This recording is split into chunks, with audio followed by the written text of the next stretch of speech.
जो आपका टॉपिक है वो आपको मैं पढ़ाने जा रही हूँ आगस्ट कॉम्टे का सामाजिक स्थिति विज्ञान और सामाजिक गति विज्ञान। और कॉम्टे के बारे में मैंने आप लोगों को बताया था। कॉम्टे का जो जन्म है 1798 में फ्रांस में हुआ था। आपको समाजशास्त्र का जन्मदाता कहा जाता है क्योंकि आपने समाजशास्त्र को एक विषय के रूप में हमसे परिचित कराया था। साथ ही साथ अगर मैं ये बात करूं आज के सिद्धांत की, सामाजिक स्थिति विज्ञान व सामाजिक गति विज्ञान, ये उन्होंने कैसे बताया और ये कैसे अस्तित्व में आया, कहां से इसकी उपज हुई।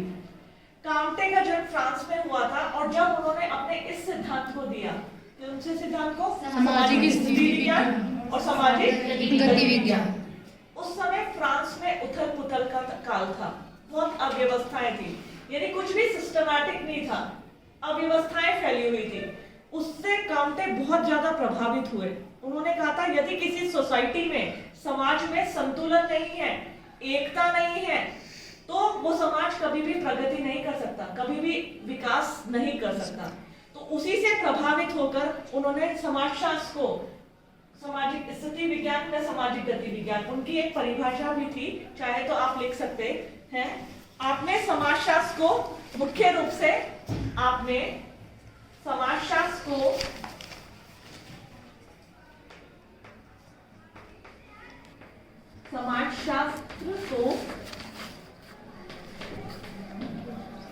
मुख्य रूप से सामाजिक व्यवस्था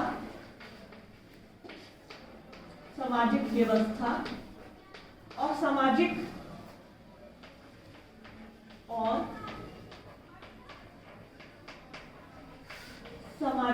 प्रगति का विज्ञान कहा है।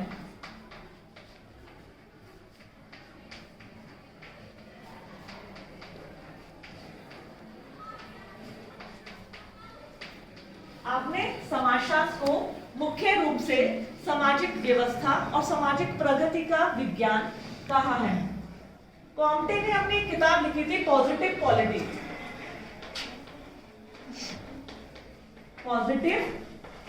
पॉलिटी। अपनी इस किताब में आपने सामाजिक स्थिति विज्ञान और सामाजिक गति विज्ञान के बारे में बताया कि समाजशास्त्र मुख्य रूप से सामाजिक व्यवस्था और सामाजिक प्रगति का विज्ञान है। ये उन्होंने इसकी डेफिनेशन दी थी। अब ये उदय कैसे हुआ, समाजशास्त्र कैसे हुआ? आपने समाजशास्त्र में एक विज्ञानों का संस्करण दिया था, हायरार्की ऑफ साइंस। थोड़ा सा मैं इसके बारे में बताऊंगी क्योंकि कहीं ना कहीं वो हायरार्की ऑफ साइंस इससे जुड़ा हुआ है। आपने एक थ्योरी दी थी समाजशास्त्र के विषय में, विज्ञानों का संस्करण। मैंने आपको बताया था ना कि समाजशास्त्र के जनक कौन है? August Comte. तो जब इन्होंने सोचा, जब मैंने आपको पहले भी बताया था कि जब इन्होंने सोचा कि समाजशास्त्र रूपी विषय होना चाहिए, और ये कैसे आया, कैसे अस्तित्व में आया, और इन्हें हायरार्की ऑफ साइंस, विज्ञानों का संस्करण का सिद्धांत क्यों दिया? उन्होंने कहा था ज्ञान विज्ञान की प्रत्येक शाखा अपनी पहली शाखा से जुड़ी रहती है। इसका समाजशास्त्र का क्रम कौन सा है? विज्ञानों के क्रम में समाजशास्त्र का क्रम कौन सा है? इन्होंने विज्ञानों को कुछ वो दिया था। सबसे पहले इन्होंने बोला था गणित का जन्म हुआ था। जैसे कहते हैं ना किसका जन्म पहले हुआ था, तो विषय के रूप में इन्होंने जब बताना चाहा तो उन्होंने बोला सबसे पहले विज्ञान के रूप में गणित का जन्म हुआ, फिर खगोल शास्त्र का जन्म हुआ, फिर भौतिक शास्त्र का,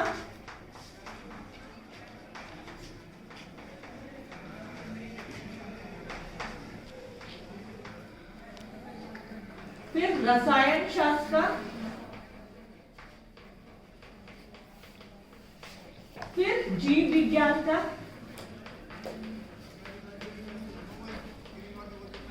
और अंत में हुआ था समाजशास्त्र का जन्म। कई बार नेट के एग्जाम में इन विज्ञानों का क्रम पूछते हैं, जो यूजीसी नेट का एग्जाम होता है ना, इनका क्रम पूछेंगे। क्रम है, सबसे पहले गणित का उदय हुआ, फिर खगोल शास्त्र, भौतिक शास्त्र, रसायन शास्त्र, जीव विज्ञान, समाजशास्त्र। एक और एक बात, कॉम्टे कहते हैं हर एक विज्ञान अपने ऊपर से विज्ञान के ऊपर निर्भर है। कहने का मतलब गणित के ऊपर कौन सा है? कोई भी नहीं। गणित स्वतंत्र है। गणित किसी के नियमों पर नहीं चलता। गणित एक स्वतंत्र विज्ञान है। खगोल शास्त्र गणित के नियमों पर चलता है। अगर हम खगोलीय घटनाओं को देखें, अंतरिक्ष खगोलीय घटनाएं हम प्रकाश वर्ष नापते हैं। कहते हैं ना, दूरी को मापने का यंत्र प्रकाश वर्ष होता है। एक प्रकाश वर्ष बराबर 3 गुणा कुछ 10 की पावर 6, इस तरह के 3.46 गुणा 10 की पावर 8, इस तरीके से उसको नापा जाता है। कहने का मतलब खगोल शास्त्र गणित पर निर्भर है। फिर जो भौतिक शास्त्र है वो खगोल शास्त्र और गणित पर निर्भर है। फिर जो रसायन शास्त्र है वो खगोल, भौतिक और गणित के नियमों पर है।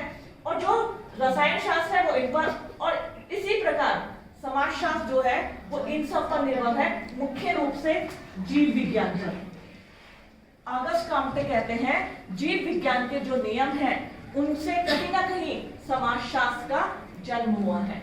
वो समाजशास्त्र के, इसलिए तो उन्होंने समाजशास्त्र को एक विषय के रूप में पहचान दिलाई, क्योंकि समाजशास्त्र के जो नियम हैं वो जीव विज्ञान से लिए गए हैं। आपने अपनी किताब पॉजिटिव क्वालिटी में अपने सामाजिक स्थिति विज्ञान और सामाजिक गति विज्ञान के बारे में बतलाया, और ये बतलाया कि जो हमारा समाज है, हमारा समाजशास्त्र विषय है, वो जीव विज्ञान के नियमों द्वारा प्रतिपादित है। आया समझ में? Yes ma'am. अब उन्होंने कहा है कि समाजशास्त्र मुख्य रूप से सामाजिक व्यवस्था और सामाजिक प्रगति का विज्ञान है। उन्होंने समाजशास्त्र को 2 भागों में बांटा, सामाजिक स्थिति विज्ञान और सामाजिक गति विज्ञान। पहले तो इन दोनों शब्दों का अर्थ समझना जरूरी है। स्थिति या स्थिर, स्टेबल कहते हैं जिसे, जो एक स्थान पर रहे, स्थिर के लिए कहा गया है। गति जो गतिमान हो, चलता रहे, चलायमान जिसे कहते हैं। ध्यान से समझना, स्थिति के लिए उन्होंने बोला है स्थिर अवस्था के लिए, और गति बोला है जो गतयमान हो। सबसे पहले हम कॉम्टे के सामाजिक स्थिति विज्ञान के बारे में बात करेंगे। कॉम्टे ने कहा है सामाजिक स्थिति विज्ञान का संबंध होता है समाज की संरचना से, समाज की व्यवस्था से, शरीर सावयव से। ध्यान से समझना, कॉम्टे ने कहा है कि जो सामाजिक स्थिति विज्ञान है इसका संबंध होता है समाज की सामाजिक संरचना से,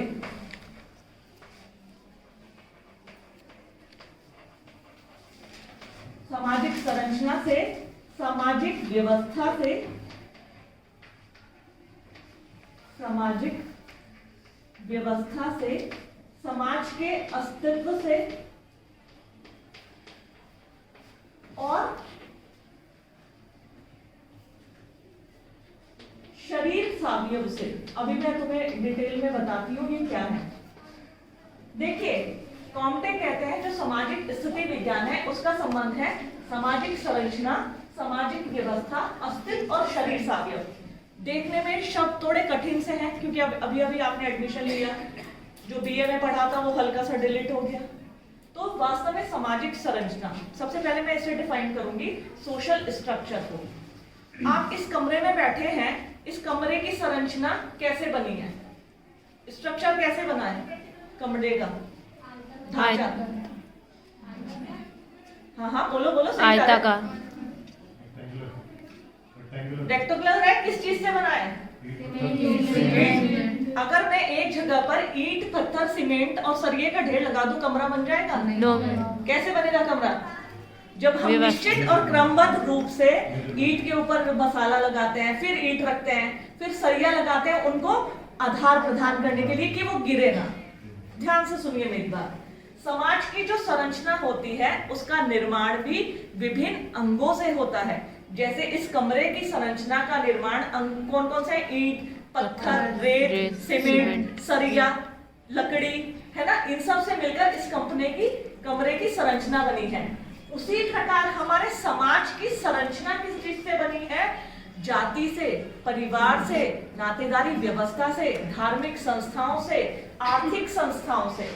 आया समझ में कि समाज की संरचना किस चीज से बनी है? जाति, धर्म, परिवार, ये इसके अंग हैं। किसके? समाज की संरचना के अंग। तो कॉन्टे कहते हैं सामाजिक स्थिति विज्ञान, समाज की संरचना के जो विभिन्न अंग होते हैं उनमें व्यवस्था का होना जरूरी है। व्यवस्था जैसे मैंने अभी अभी बताया, मात्र ढेर लगाने से समाज कमरे की संरचना नहीं बन जाती।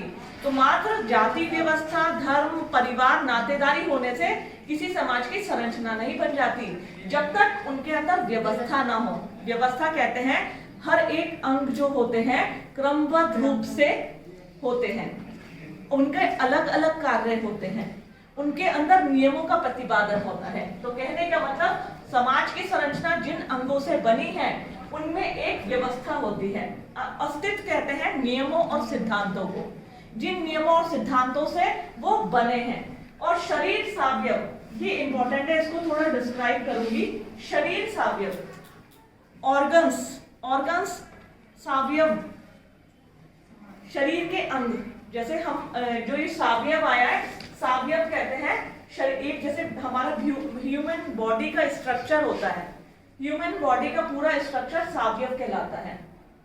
सावयव उसे कहते हैं सावयव, ह्यूमन बॉडी को, ठीक है, हमारे शरीर को। तो इसे शरीर सावयव कहा गया है। जैसे हमारा शरीर है, हमारा शरीर कैसे बना है? आंख, नाक, कान, मुंह और आंतरिक अंग यदि हम बात करें तो हृदय, मस्तिष्क, यकृत, किडनियां, सब अंगों से प्रॉपर्ली बना है शरीर। समझ में आया? सावयव शरीर किसे कहते हैं? जैसे हमारे ह्यूमन बॉडी होती है, शरीर होता है। शरीर के विभिन्न अंग होते हैं। अंग, बाह्य अंग तुम्हें देख ही रहे हैं, हाथ है, पैर है। हर एक अंग क्या करता है? अलग अलग कार्य करता है। आंख देखने का, कान सुनने का कार्य करता है, मुंह खाने का, है ना। हर अंग के कार्य निश्चित है, ध्यान से समझना, क्योंकि ये इससे इंटर रिलेटेड है। उन्होंने शरीर सावयव से इसलिए बताया कि हमारा ह्यूमन बॉडी का जो स्ट्रक्चर होता है उसमें विभिन्न अंग होते हैं और हर एक अंग जो होता है अपना निश्चित और क्रमबद्ध कार्य करता है। अब एक बात, यदि हम शरीर के किसी अंग को शरीर से अलग कर दें तो शरीर चल पाएगा? नहीं। आंख, यदि किसी व्यक्ति की आंखों की रोशनी चल जाए तो शरीर बहुत कठिनाई से, बहुत मुश्किल से चलता पाता है। इवन अगर हम आंतरिक अंगों की बात करें, किसी व्यक्ति का हार्ट काम करना बंद हो जाए तो उस व्यक्ति की मृत्यु हो जाए। तो सावयव में, शरीर सावयव में जिस प्रकार शरीर के विभिन्न अंग होते हैं, उन अंगों के कार्य होते हैं, उसी प्रकार हमारी सामाजिक संरचना के विभिन्न अंग होते हैं। कौन कौन से अंग बताए थे मैंने? जाति, परिवार, धार्मिक, धर्म, नातेदारी व्यवस्था, राजनीतिक संस्थाएं, आर्थिक संस्थाएं, इससे मिलकर शरीर, समाज रूपी शरीर का निर्माण हुआ है। जिस प्रकार हमारे ह्यूमन बॉडी, मानव शरीर का निर्माण उसके विभिन्न अंगों जैसे आंख, नाक, कान, गला, हाथ, पैर, हृदय, मस्तिष्क, इन सब से हुआ है, अस्थि, पंजर, इन सब से शरीर का निर्माण हुआ है, उसी प्रकार हमारे समाज रूपी जो शरीर है उसका निर्माण हुआ है परिवार से, जाति से, नातेदारी व्यवस्था से, धर्म से, राजनीति से, इन सब से मिलकर समाज का निर्माण हुआ है। कॉन्टे कहते हैं कि सामाजिक संरचना के प्रत्येक अंगों के बीच स्थिरता होती है। स्थिरता मतलब प्रत्येक कार्य उनके पूर्व निश्चित होते हैं, सबको पता है वे कौन सा कार्य करते हैं, और उनमें क्रमबद्धता होती है। क्रमबद्धता मतलब निश्चितता होती है, हमें पता रहता है। जैसे अगर हम एक बालक की बात करें, एक बालक जब पैदा होता है तो एक घर में होता है, धीरे धीरे वो क्या होता है, बड़ा होता है, बाहर पड़ोस में खेलने जाता है, फिर और बड़ा होता है तो स्कूल में जाता है, और बड़ा होता है तो वो सोसाइटी के प्रत्यक्ष संपर्क में आता है, अपने बाहर लोगों के साथ संपर्क करना, कार्य करना, अपने कार्यस्थल पर जाना, लोगों के साथ उठना बैठना। कहने का मतलब है एक क्रमबद्धता होती है। इसी प्रकार समाज की संरचना के विभिन्न जो अंग होते हैं, विभिन्न अंगों में एक व्यवस्था पाई जाती है, एक क्रमबद्धता पाई जाती है, जिससे समाज का अस्तित्व जो है वो बना रहता है। कभी भी आप देखना, फ्रांस में जब उथल पुथल का काल था, अव्यवस्थाएं थी, जो निर्बल लोग थे, सबल लोग निर्बल को दबाते थे, मतलब जो शक्तिशाली लोग होते थे वो निर्बल व्यक्तियों को दबाते थे। आपने औद्योगिक क्रांति, फ्रांसीसी क्रांति के बारे में सुना होगा, या नहीं भी सुना है तो हल्का सा बताऊंगी। औद्योगिक क्रांति और फ्रांसीसी क्रांति का मतलब था कि उस समय वहां पर बड़े बड़े उद्योग स्थापित हुए। उद्योग स्थापित हुए तो इंडस्ट्रियलिस्ट जो होते हैं उन्होंने पूरी इंडस्ट्री पे कब्जा जमा लिया। मजदूरों, जो काम करने वाले वर्कर्स आते थे, उनको एक छोटा सा वेतन मिलता था, सैलरी मिलती थी। बदले में इंडस्ट्रियलिस्ट को क्या मिलता था? जो उत्पादन होता था उसका सारा मुनाफा, जितना भी प्रॉफिट होता था, वो पूंजीपति के खाते में जाता था। पूंजीपति अमीर हो जाते थे और वो निर्बल को, मतलब जो समाज के निर्बल व्यक्ति होते थे, उनको दबाते थे। तो इस प्रकार की अव्यवस्थाएं थी, उथल पुथल का था। अव्यवस्था होने के कारण समाज में सामंजस्य, कोऑर्डिनेशन नहीं था। तभी मैंने आपको बताया ना, पॉजिटिव पॉलिटी आपने तभी लिखी और तभी आपने सामाजिक स्थिति विज्ञान और सामाजिक गति विज्ञान का सिद्धांत दिया था। सामाजिक स्थिति विज्ञान यानी स्थिरता, किसी भी समाज में स्थिरता प्रदान करना, क्योंकि जब स्थिरता होगी तभी समाज में व्यवस्थाएं होंगी। स्थिरता सभी चीज की जननी है। समाज सुचारू रूप से चलेगा। देखिए, आज अगर हम अपनी सोसाइटी की बात करें, भारतीय समाज की बात करें, यहाँ पे सामाजिक व्यवस्थाएं हैं। अगर अव्यवस्थाएं होती तो आप इस तरीके से शांतिपूर्ण तरीके से इस क्लासरूम में बैठकर पढ़ ना रहे होते। अगर मैं अफगानिस्तान की बात करूं तो अभी से कुछ समय पहले अफगानिस्तान में क्या हुआ था, कुछ कोई बता सकता है? जब कहीं अराजकता होती है, अव्यवस्थाएं होती हैं, तो समाज सुचारू रूप से नहीं चल पाता। अफगानिस्तान इसका प्रत्यक्ष उदाहरण है। वहां पे क्या तालिबान ने कब्जा किया तो वहां पे अव्यवस्थाएं फैल गई, सब उथल पुथल, लोग भागने लगे। वहां के स्थानीय लोग भी चाहते थे कि हम यहाँ से निकल जाएं, क्योंकि अव्यवस्थाएं। तो सामाजिक स्थिति विज्ञान मतलब स्थिरता, जहां समाज की संरचना के विभिन्न अंगों में व्यवस्था बनी रहती है, वह सुचारू रूप से अपना अस्तित्व बनाए रखते हैं। जिस प्रकार शरीर सावयव होता है। शरीर सावयव, देखिए किसी व्यक्ति के जब मस्तिष्क में कहते हैं ना, इसके चोट लग गई, और वो क्या है, उसका मेंटली डिस्टर्बेंस हो जाता है, मेंटल डिस्टर्बेंस हो जाता है, मतलब मस्तिष्क डिस्टर्ब हो गया, तो क्या करता है, उसको ना तो ठंड का पता चलता है ना गर्मी। कई बार तुमने ऐसे लोगों को देखा होगा जो मस्तिष्क से डिस्टर्ब होंगे, गर्मी में वो बहुत सारे स्वेटर्स पहने रखते हैं और ठंडी में वो निर्वस्त्र रहते हैं, यानी उनके अंदर एहसास ही नहीं होता, उसके अंदर डिस्टर्बेंस आ जाता है। तो शरीर के किसी अंग जिस प्रकार डिस्टर्ब हो जाते हैं और पूरा बॉडी स्ट्रक्चर का तालमेल भी वो हो जाता है, गड़बड़ा जाता है, उसी प्रकार हमारा जो समाज है वो भी उसी नियमों पर प्रतिपादित होता है। ये तो हुई सामाजिक स्थिति विज्ञान की बात। अब आती है सामाजिक गति विज्ञान। गति का मतलब मैंने बताया था चलायमान, चलता रहे।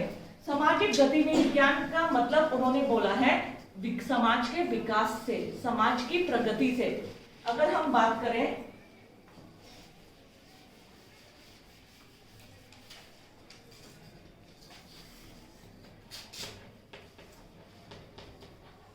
सामाजिक गति विज्ञान, इसका संबंध आपने बताया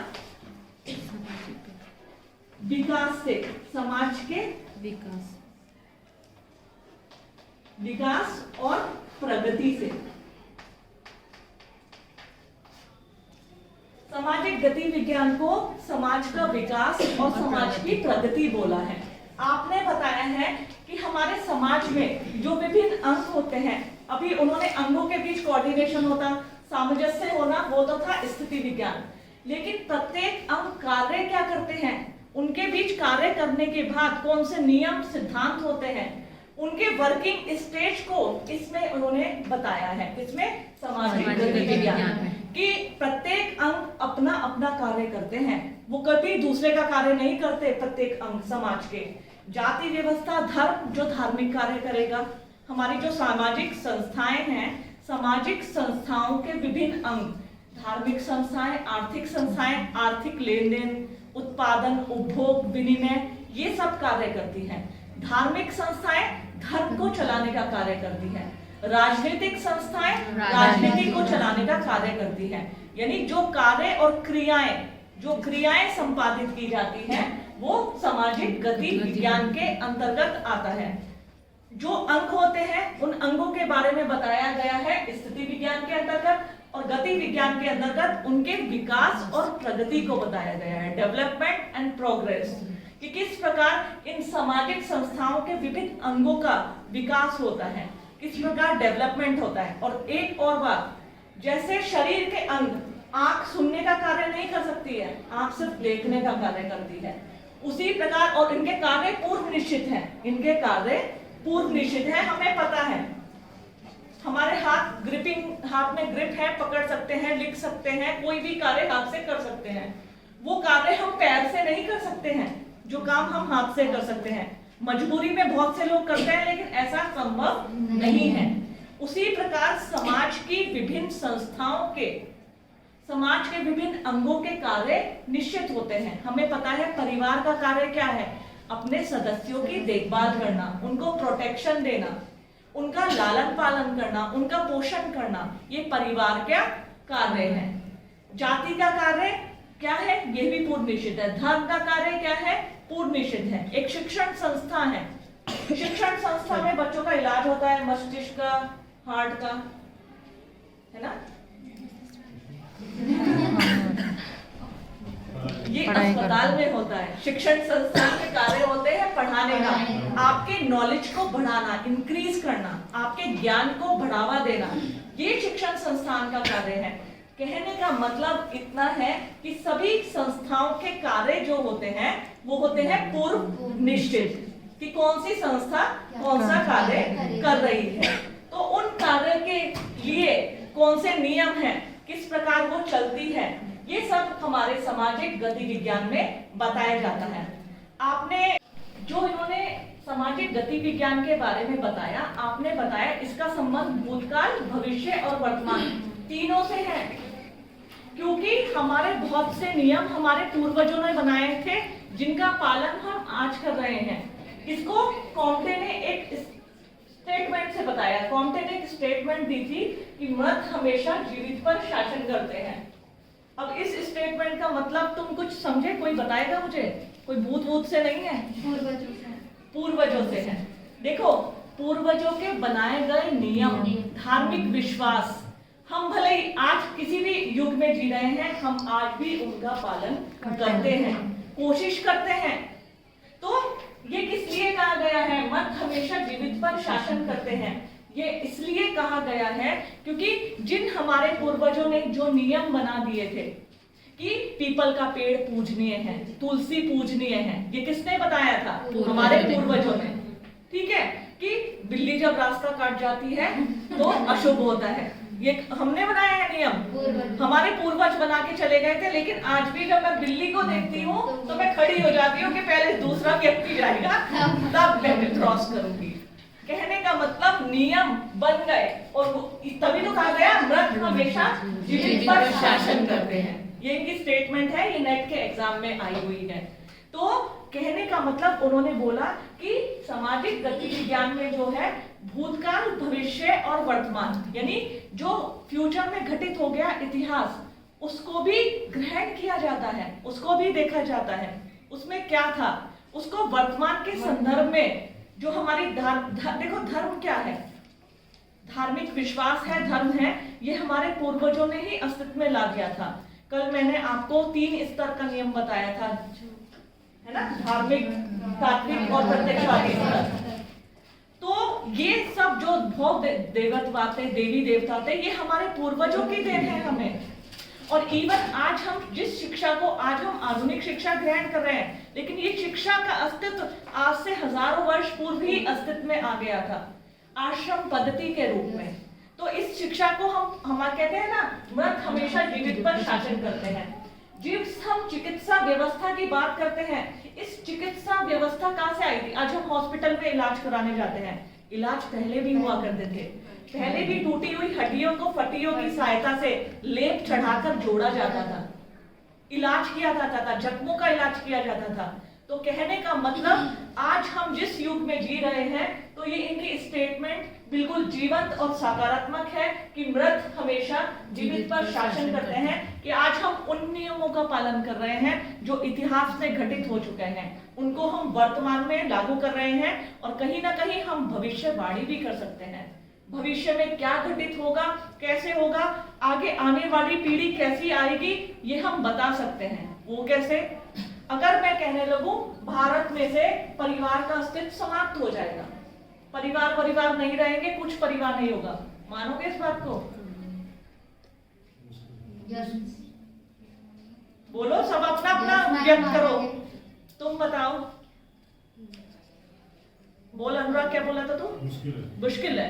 देखो बहुत मुश्किल है। भारतीय समाज की जड़ें इसकी संस्कृति से, इसके धार्मिक विश्वास से इतनी ज्यादा गहनता से जुड़ी हुई है कि आज अगर हम कितने भी आधुनिक हो जाएं, कितने भी पश्चिमी विचारों को अपना लें, लेकिन यहाँ की संस्कृति, यहाँ की परिवार व्यवस्था, नातेदारी, इनका अस्तित्व कभी समाप्त नहीं होएगा।